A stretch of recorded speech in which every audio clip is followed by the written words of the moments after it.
Welcome back to Learn Your Stripes. I'm Ryan Guillory. And I'm Michael Moran. And again, we'll start as we usually do with the result of the play from our previous episode. However, after further review, there was an unfortunate clerical error in the play. I believe the play read 4th and 10 from the 4th and 10 from the A10.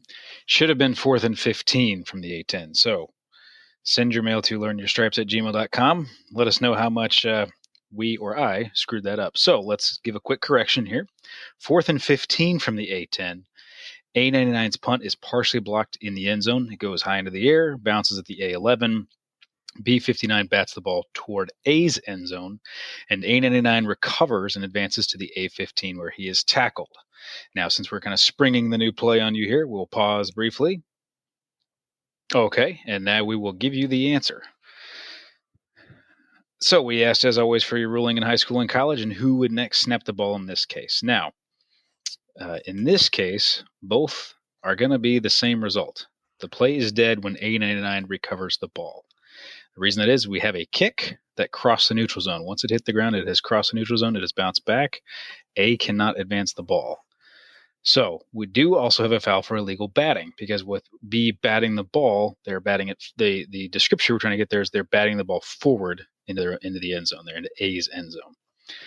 But the only place we can enforce that is from the previous spot because we do not have PSK because B is not in legal possession.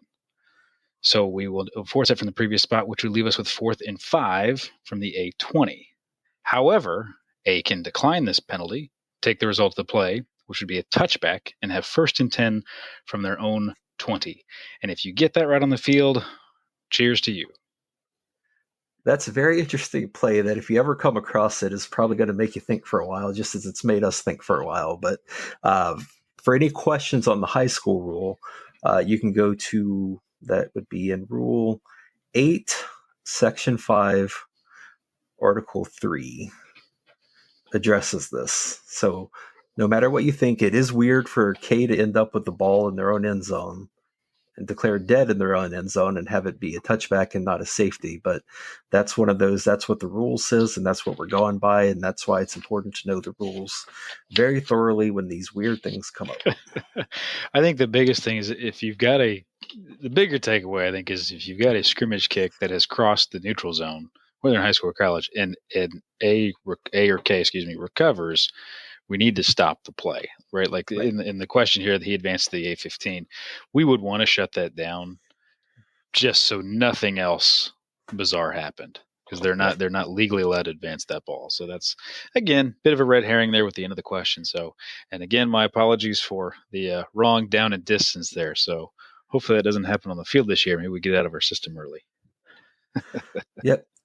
And if you do come across that play, please email us at learnyourstripes@gmail.com to tell us all about it. And send us the huddle clip, please. Best of luck for anyone who comes across that one this year. So tonight we're joined by Rich Edwards, and Rich has a long list of accolades, and we'll go through those. But more personally to me, he is someone that got me started and has really helped elevate my game and my officiating career and what I've done. And given me a lot of opportunities from a supervisor role. And I can't say thanks enough. So, Rich, we are so glad that you're on the show with us tonight. Going back 5-6 years ago, just the opportunities I know you have given me personally, I can't begin to thank you enough. And all the teaching you've done has just been indescribable. So, and I know there are hundreds of officials, I'm sure, that have at least crossed paths with you at some point that have the same expression I do. So thanks for being here. Absolutely. Appreciate you having me. Yeah, we're glad to have you, Rich. We recently had Brett Hittinger on as well.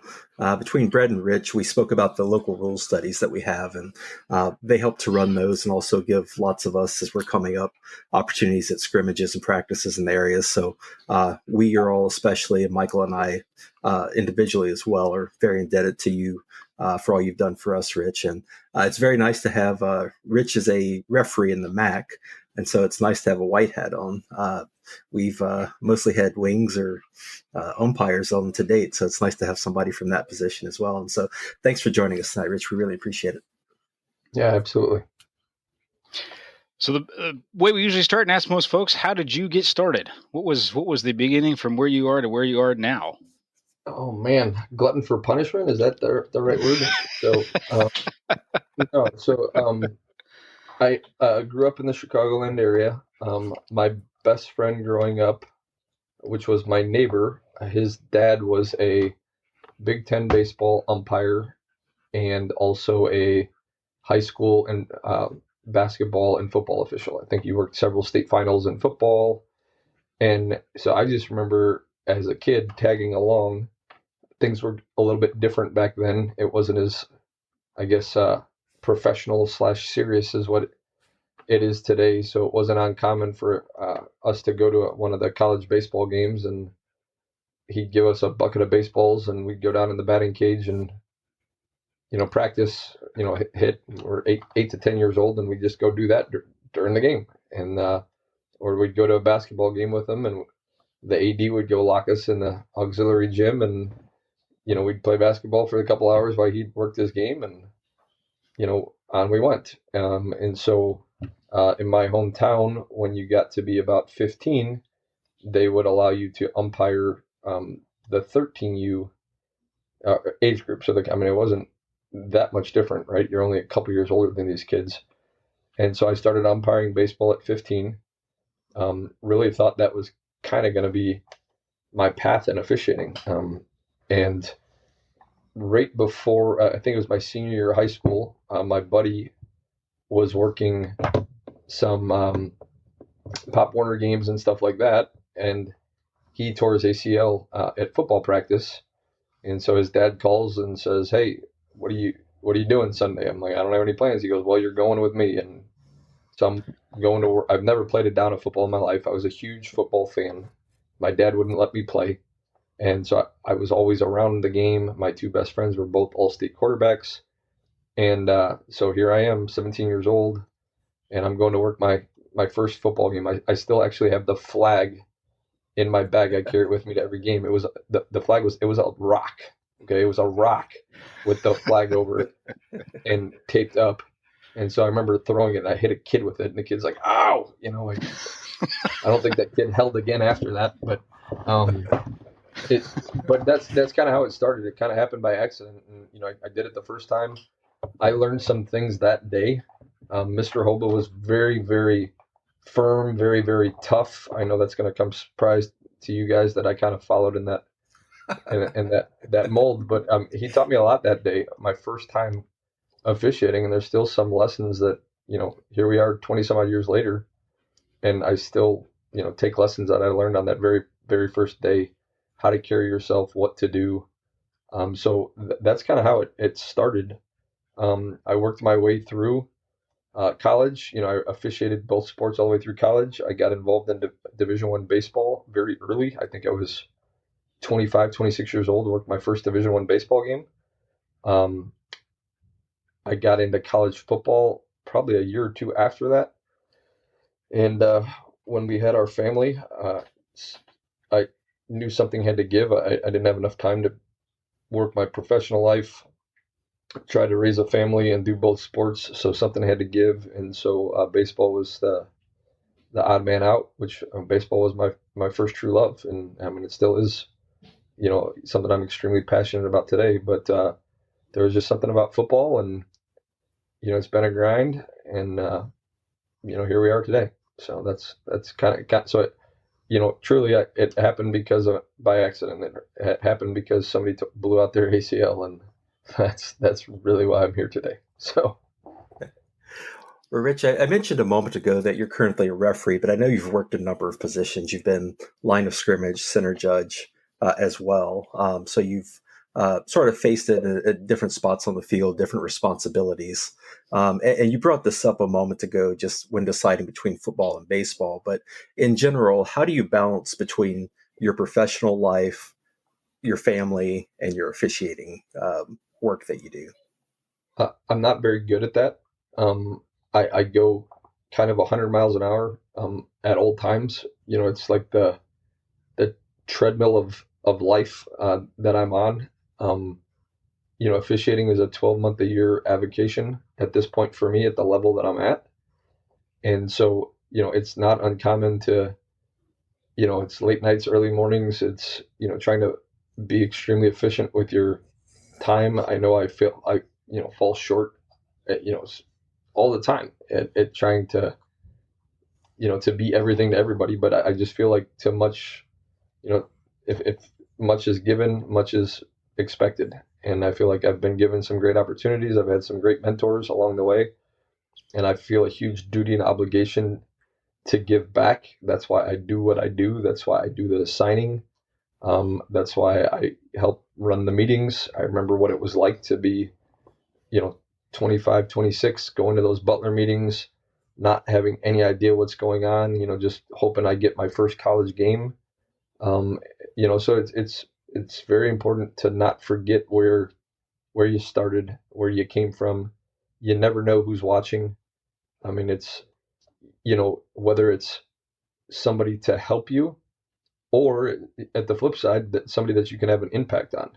So when somebody flips on the game and watches me on a Maction game on a Tuesday night, you never know what officials out there maybe like learning from you or trying to take something away. And I remember watching games when, some of my biggest mentors were working Big Ten games, and now they've become great mentors, great friends of mine. But it impacted me in a huge way. And I feel like it's my duty and obligation to give that back. So my family is very supportive of what I do. They're, the my son, I come home and he'll be like, "Dad, you screwed up that announcement. You said this." It's supportive. Like, thanks, bud. Nobody else noticed that, but you did. So awesome. But yeah, it is something that this has been part of my life for as long as I can remember. So it precedes my kids, it precedes my wife, it precedes everything. So it's just kind of been a part of my fabric. And so it's, a lot of people don't understand it when people are like, what do you mean? You're gone every weekend in the fall? Like, and I get a kick out of every year. They're like, oh, so you're going to still like officiate next year? It's like, no, I've invested 20 some odd years of my life to just like stop. Like, so it's just, people that aren't involved in it don't get it. And that's, I think, why the chemistry we have as officials, and a lot of, obviously, my best friends are officials, because they're truly the only ones that really grasp what we're doing and how crazy we all are. So I think we kind of buried the lead here too on our intros, and that's my fault. But Rich is a referee in the MAC, the Mid American Conference. He is also the supervisor, or excuse me, the assistant supervisor of the Great Lakes Valley Conference, and he's signer for the Mid States Football Association in the ENI division. Did I get that all right, Rich? I think so. I hope so. We'll fix it in post. Actually, I've got see my index cards here. I'm working on your schedule. That's I'm waving it around. So you can see it, there we go. So when he says on my desk here, so. And I know on top of that, you have a family as well. So when he says he's got all these things going on, folks, we truly do mean that, like, he's a man that wears many hats. And I know personally, Rich, like, you are a guy that shows up and gets it done, and you expect the same from people. So in this 20-year career we just talked about here, and we're doing it a bit of a disservice, shorting it to 2 minutes. But in this 20-year career, all these hats you wear, what are the best memories you have so far? It can be for either officiating, signing, whatever. Yeah, I mean, man, the crazy thing about what we do is at every step of the way, and you hear people all the time talk about, enjoy the journey, like enjoy where you're at right now. And I can tell you that, when I started, I worked my first varsity game, I believe it would have been probably 1998 or 1999. So we're dating myself a little bit here. Probably 25 years ago, my first varsity game.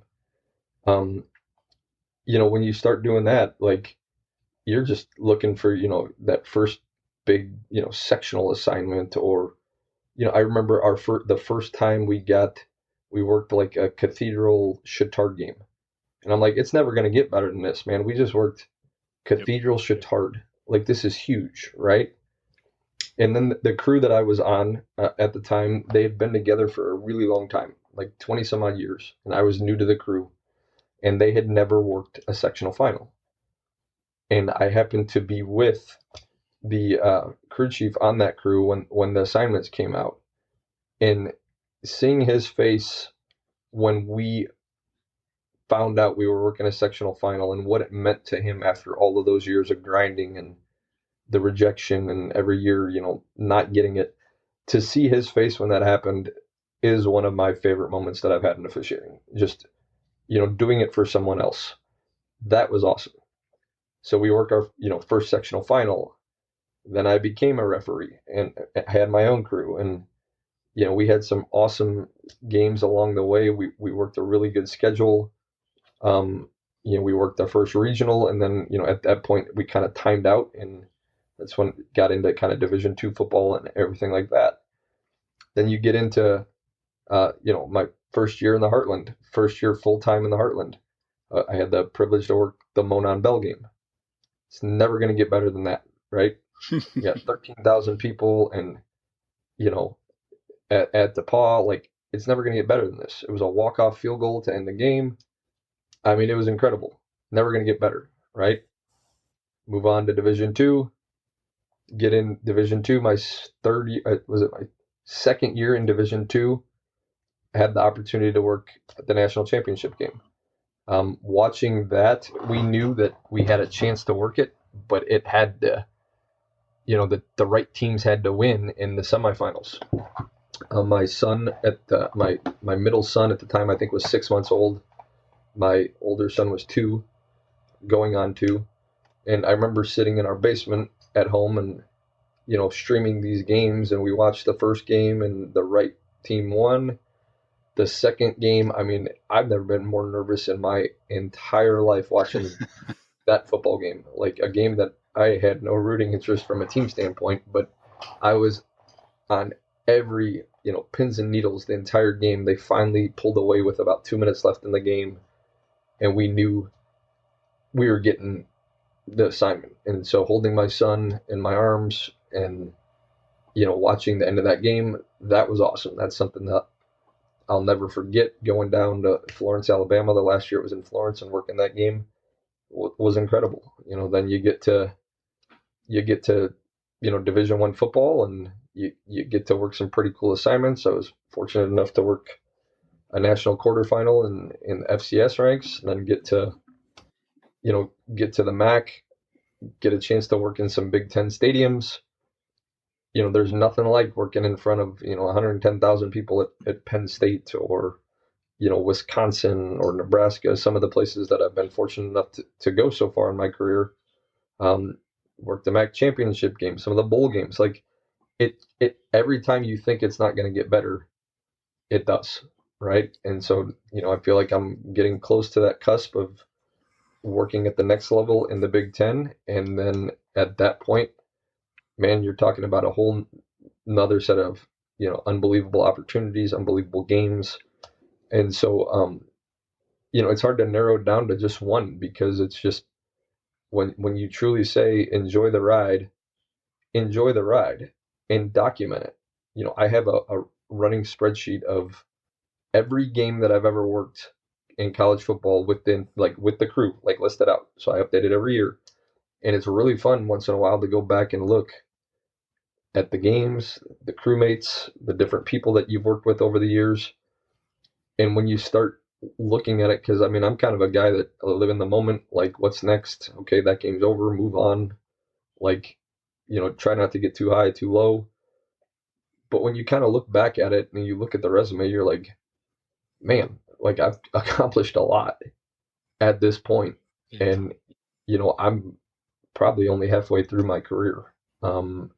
And so it's kind of like, I feel like I'm just getting started versus coming to the end of it, even though I think this is going to be year 18 in college football or something like that.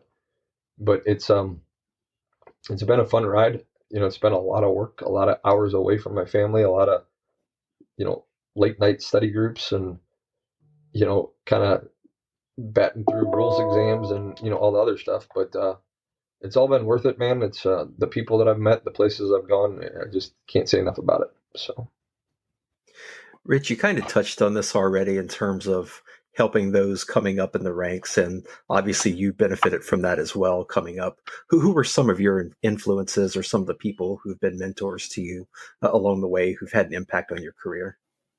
Yeah, and it started with obviously Mr. Hova getting me in, started early on, and I mean, I think he's, in his mid 80s now, and I know he's still watching all my games on TV, and he tells me all the time, oh, you should be working this. Those guys aren't worth a crap. You should be doing this. It's pretty funny. So I think he's got a little bias in him, but I appreciate his feedback. I was very fortunate when I was officiating baseball in the summer in high school. I met this guy by the name of Bill Lamagne. Happened to show up, and he was my partner for a high school summer league baseball game. And he played a huge role in my career. Just absolute, wonderful human being. Always was there to, reach out. I'd go to his house, and we'd talk for just hours and hours about, how to be an official, how to be a referee. And so that was kind of invaluable. There, Joe Stafford, who was my crew chief when I moved here to Indy, he not only was he, moving to Indy at 22 years old, no family, down here. I met him early on, and I mean, he was, just unbelievable to me, and allowed me to be me. I was a lot to deal with at that point, and he allowed me to be me. And I still talk to him almost daily. And he was huge, and he's the one that truly connected me in college football, because I mean, I had no idea what I was doing. I didn't know a lot of folks down here, and he's like, well, I happen to know this guy, and he works in the Gateway Conference at the time, and he goes, I think those guys are going to work a scrimmage down at Western Kentucky. Do you want, why don't you go with them? And I got in the car and went with, it was Jamie Burr and Dennis Schinderly and Gary Barrett, and we went from Indy to Western Kentucky. First time I was ever on a college football field, and that opportunity wouldn't have come up without Joe. So that, he was a huge, huge impact, early on. And then, all the guys in the area. I mean, there's just name after name that, I could go through of just people that, have reached out, that they've touched you. And then, I think from a referee standpoint, I kind of knew early on, my skill set, like, that fit me very well. To be a referee. And, I think it's an important position. It's something that not everybody can do. Not everybody wants to do it. It's a lot of work. Anybody can be a referee, but can you be a crew chief?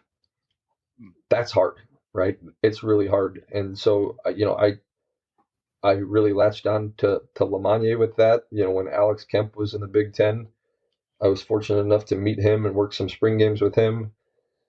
And, he was great, great mentor. John O'Neill is huge. I still talk to John quite a bit. He's one of the best that ever worked. And so, when I modeled my game, the three most influential people to me at the referee position were Bill Lamagne, Alex Kemp, and John O'Neill. That's a pretty good group. Solid trio. I've taken a lot from all of them. I was fortunate enough to sit in pre-games with them when I was, in Division III football, and just sit back and learn, and just kind of be a sponge with those guys. And so, yeah, I mean, I'm just, and I'm sure there's a ton of people that I haven't mentioned, but then I also think it's important, and I know I've told you guys this specifically, and I tell everybody that will listen, you all also have to have somebody that you go through the ride with, right? So you have your mentors that are the guys that can help you, that are kind of ahead of you. But for me, I think some of the most impactful things are the guys that I've rode the journey with.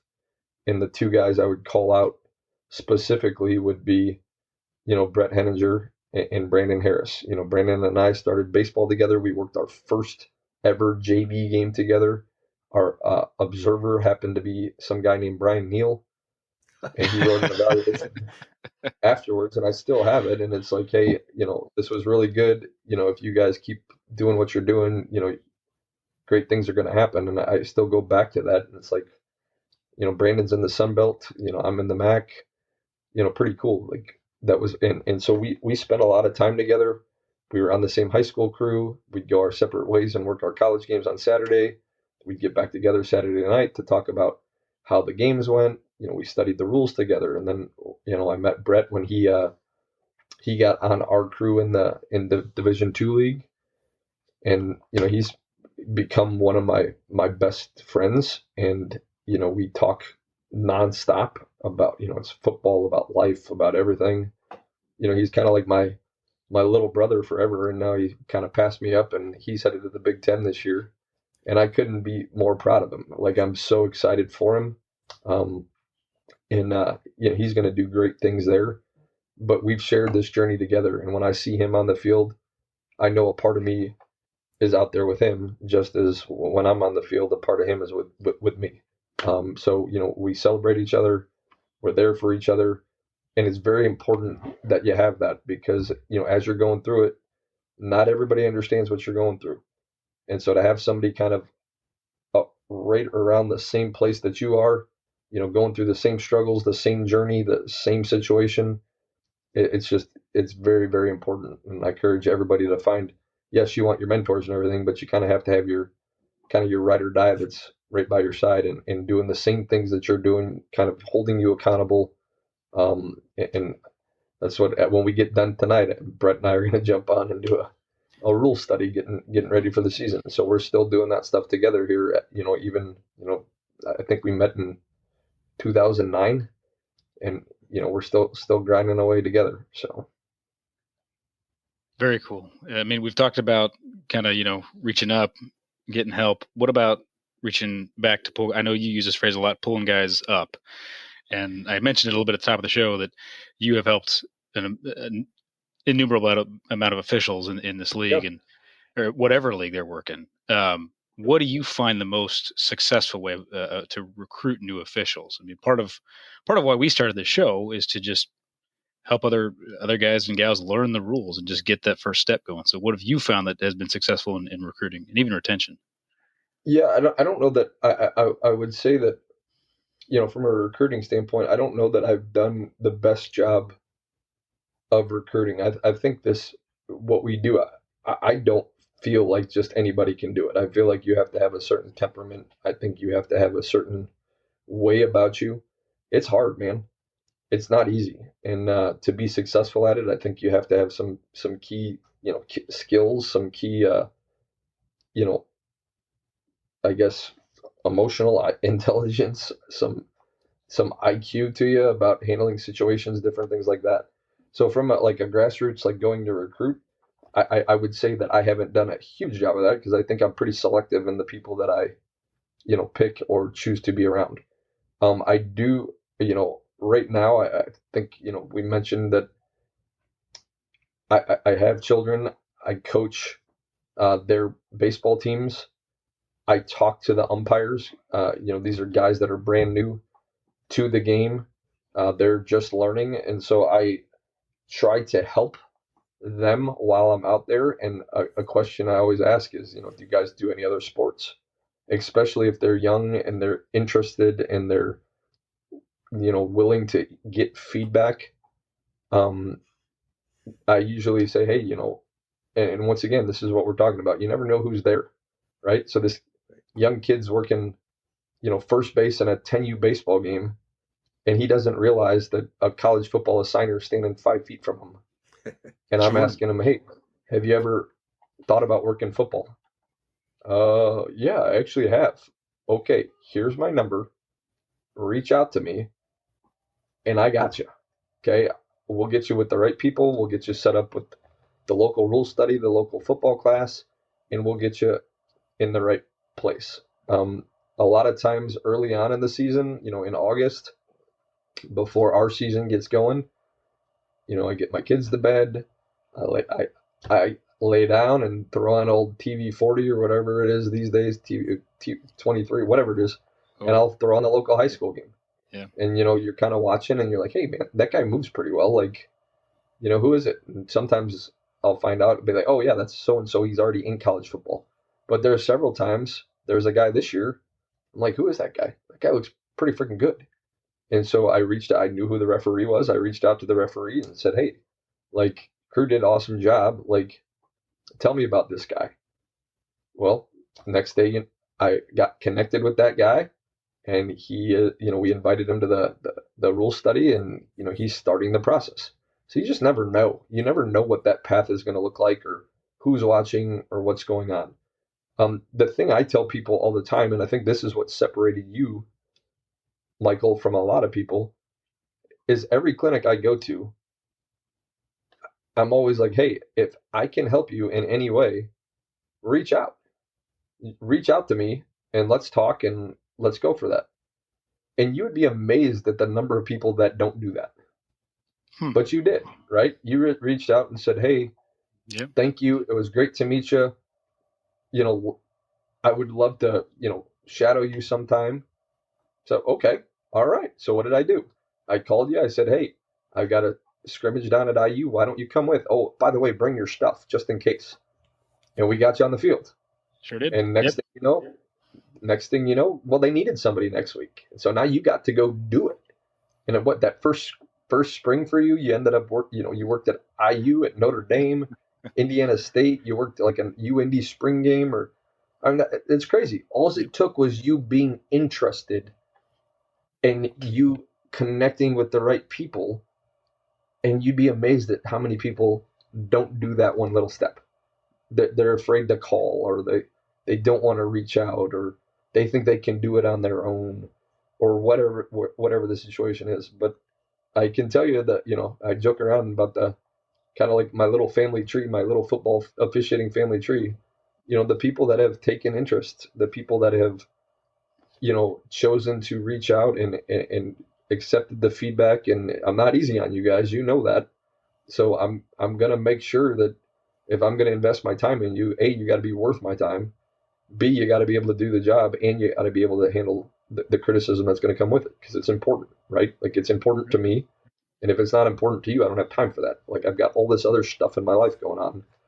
Like, I'm not going to waste my time on somebody that's, there's a difference between being interested versus invested. Okay, that's a huge quote I love. Are you interested? Because there's a lot of people that are interested. There's not a ton of people that are invested, right? There's a lot of people that say they want to work in the Big Ten, but they're not willing to do what it's going to take to get there. So they're going to peter out in high school or Division III or whatever.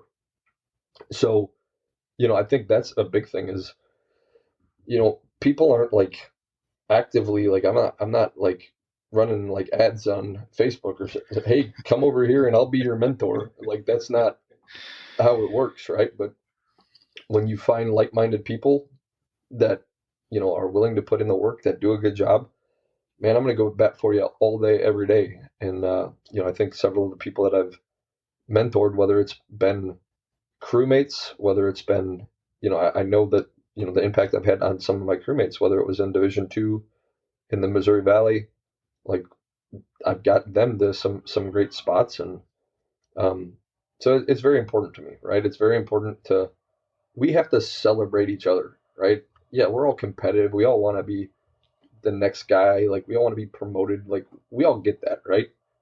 But at the end of the day, man, like, it's about the people, and like, it's about more than just me. And so I do try to give back. I do try to make sure that I can be available. Yes, you can't be everything to everybody. I can't, I can't have 100 mentees. I can't talk to everybody on my staff every week. Like, I feel bad, but it's like, okay, I'm going to communicate with the referees. If you have a problem, talk to them. And, if they can't handle it, then we'll get to you. But I think it's just, the other key piece is it's got to be genuine. People can see through the BS, through the, excuse my language, the ass kissing, right? The thing that my rule of thumb was always, if I took football out of this equation, would I still want to go have a beer with this guy? And if the answer was yes, then I'm good with him being my mentor, because it's genuine. I like him as a person. I'm not using him because he can help me, if that makes sense. So I like, I talk to John O'Neill all the time. If John O'Neill wasn't a football official, I would still like to go hang out with John O'Meal. He's a great guy, right? So it's genuine, my interest in him as a person, versus like there's other people. It's like, man, I'm not really interested in that guy. Like we don't connect, we don't click. Like if I go try to like, have him help me out, like it's not real. And so that's, you can see through that, when I'm at a clinic and people are coming up and trying to tell me how good they are and why I should hire them. Like you can see through the people that are genuine and the people that are just doing it just because they're trying to get a leg up or, present themselves in a different way. So. I understand. Rich, we appreciate your time tonight. I know you've got some other things to take care of. Is there anything else that we haven't discussed that you wanted to mention or wanted to plug on this episode? No, I appreciate you guys having me. This is great. It's always good to connect with you guys. I appreciate all the hard work you guys do here locally. I think we've built a great foundation here in Indiana. In Indiana, the people that came before me, the people that were running the Butler meetings it's wild, man. I'm telling you, like, I started going to the Butler meetings in 2003, so that's 21 years ago. And some of those meetings, the guys that were running the meetings at the time, you're talking guys like, Brian Neal was in the MAC. Timmy McGuire, Grady Smith, they were in the Heartland, right? Steve Woods was in the Heartland.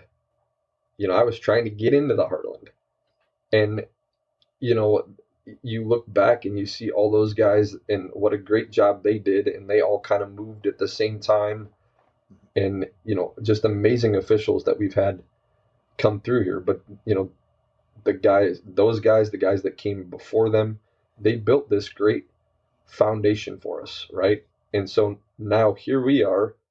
And so I went from the guy that was brand new at that meeting in 2003, had no idea what I was doing. Every meeting, it was like, oh my gosh, mind blown. I never thought of that. This is crazy. And then as you kind of go through the process, after 4 or 5 years, maybe you don't learn quite as much as what you did at the beginning. And then, you get to this point where you kind of flip over. And now, here I am running the meetings, helping, teach everyone. I still learn every meeting, right? There's still things that come up that it's like, wow, that happened. I never would have thought that would have happened. Or how would we handle it and we talk all the time. You can learn from your mistakes or somebody else's mistakes. I much rather learn from other people's mistakes than my mistakes, right? So we can go to those meetings, we can share our mistakes, share our failures, build each other up. And so it's very important that we keep this going here in Indiana. And, I think you kind of have these waves of people come through, and it's pretty fun now for Brett and I to kind of be in the positions we are and kind of giving back and, being kind of local leaders here, if you will. But we challenge folks like yourself now to keep it up as well, right? So, you guys are kind of the heirs to the throne, if you will, and you got to keep it going. And, we don't want to end this pipeline that we have here. And I think the people that, we've had several people make it to the NFL from Central Indiana. We've got, several people in the Big Ten currently. We've got a bunch of guys in the MAC, a bunch of guys in the Missouri Valley, the GLVC here. And we're just trying to, okay, how can we get the guy from the GLVC to the Missouri Valley? How can we get the guy from the Missouri Valley to the MAC? And like, how can we keep this going? And then, it's your obligation and duty to find the next guy to get into college football or get into high school football and just keep that going. So don't lose sight of that. I think that's very important. We've built some great things here locally, and we want to keep that going. So. No, absolutely. We'll do all we can. And Rich, we really appreciate, I know on a personal level, Michael and I both appreciate all you've done for us, but also all you've done for our officiating community in this area as well. So thanks for your time tonight. And thanks again for all the impact you've had on us. Yeah, no problem. Best of luck this season, guys. Thank you. Thanks, Rich. Same to you. We'd like to thank Rich Edwards for joining us once again for what was a great conversation. And we want to thank all of you for joining us once again for another episode of Learn Your Stripes. For now, as always, we'll leave you with a play to consider. Okay, 4th and 5, and I do have my distances correct this time. 4th and 5 from the B35. A12 hands off to A23, who runs to the B31 and fumbles. The ball bounces to the B28, where A89 recovers and advances for an apparent touchdown. While A89 was at the A10, he begins to high step with no defenders near him. The headline judge has a flag for UNS. After the play, the umpire goes to the referee and says that he has a foul for a low block on A85 while the ball was loose. So, as always, what is your ruling in high school, college, and in this case, who's going to be next to put the ball in play? We'll discuss that play at the start of our next episode. In the meantime, if you want to let us know what your ruling would be, or if you have any questions or feel we made a mistake, please email us at learnyourstripes@gmail.com.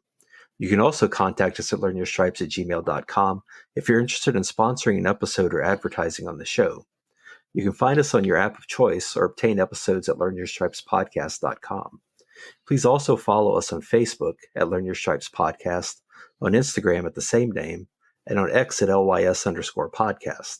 If you enjoy the show, please tell your friends and rate us 5 stars and leave a review on your app of choice. We'll see you back here soon. In the meantime, keep learning your stripes. Thank you, everyone.